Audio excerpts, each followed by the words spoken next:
what is the definition of a true belief? When I was in that university age, it was all about there's no such thing as absolute truth. It's all relative. And now I'm seeing the culture going, well, everybody has their own absolute truth. It's not that it's like so flaky. It's just, no, this is my truth. I believe it. And you have to agree that I have the right to make up my own truth. Yes. In fact, we've gone further in the direction of there's no such thing as maybe absolute truth. We got further in that direction. It's evolved now to something we call my truth. So, for example, a couple of weeks ago, I was on the Ontario Teachers Federation of Ontario. It was called the Elementary Teachers Federation of Ontario website. That's the union for elementary teachers here in this province. And I was reading one particular page where they're promoting things that would never have flown, never have gained traction, let's say 50 years ago, and still won't gain traction in other cultures. But in that page, just in the opening paragraph, there were two statements of how important it is that my truth is defended, protected, and that our school system creates a safe place for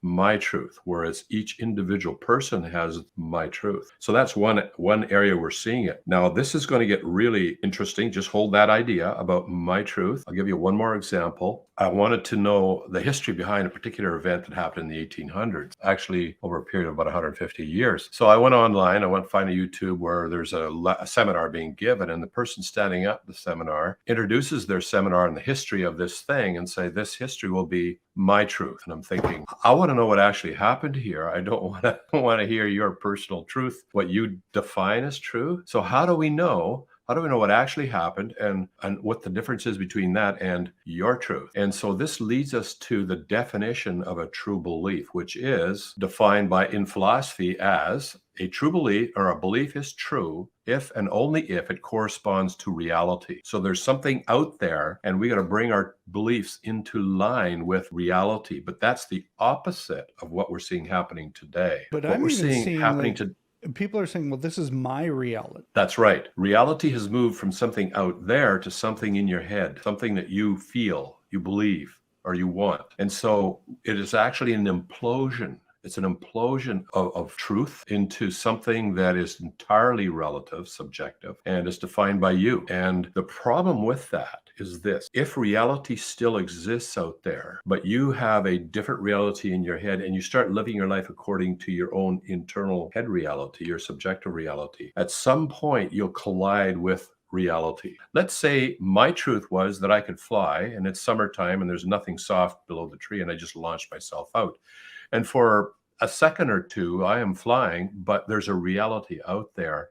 And at some point, within a second or two, I'm going to collide with that reality. And this might seem rather funny or obvious or almost silly, but in a very real way, there seem to be kind of like humanity is designed, when we see this coming out of the social sciences, to function in a particular way without even us thinking about it.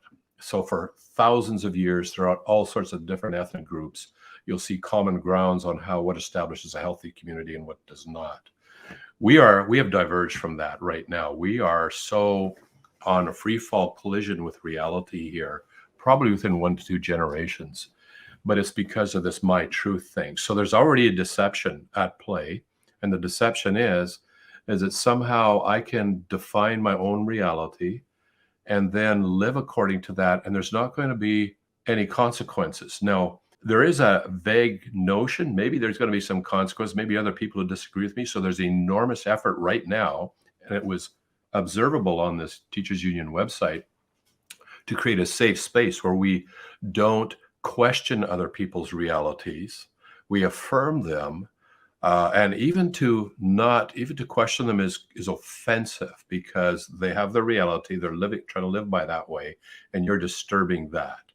So you can actually manipulate the people around you to sort of go along with each of our individual realities. We'll just all decide we're not going to question anybody's reality, but there still is the actual reality out there that's that we can't control, that we can't manipulate. And that's what we're going to collide with.